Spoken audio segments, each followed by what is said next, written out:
Nut-Free Mama here. Today I'm going to show you how to make a red velvet earthquake cake. Alright, let's start off with our ingredients. First, you need 1 box of red velvet cake mix plus everything that it says to make it on the back of the box. So mine is a 1/3 cup of vegetable oil, 3 eggs, and a cup of water. Then you need a 1/2 cup of butter, which is 1 stick, 8 ounces of cream cheese, and you want that at room temperature, 1 teaspoon of vanilla extract, 2 cups of powdered sugar, 1 cup of semi-sweet chocolate chips, and then if you want to add 1.5 cups of coconut.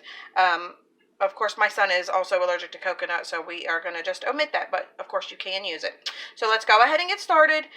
Preheat your oven to 350 and then spray a 9x13 baking dish with cooking spray. Okay, so next you want to go ahead and melt your butter in the microwave, which I did right here, or you could do it on the stove.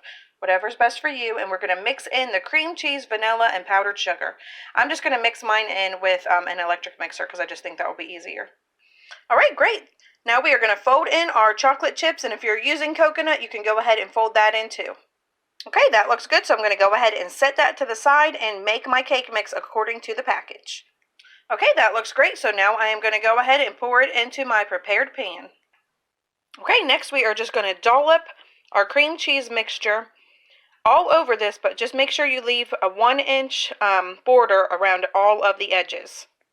Alright, I have my little dollops all over, and it does not have to look pretty because next we're going to take a knife and just swirl it all through the batter, just lightly though. You don't want to go too crazy and go too deep with it, and you do want to still leave your edge around the border.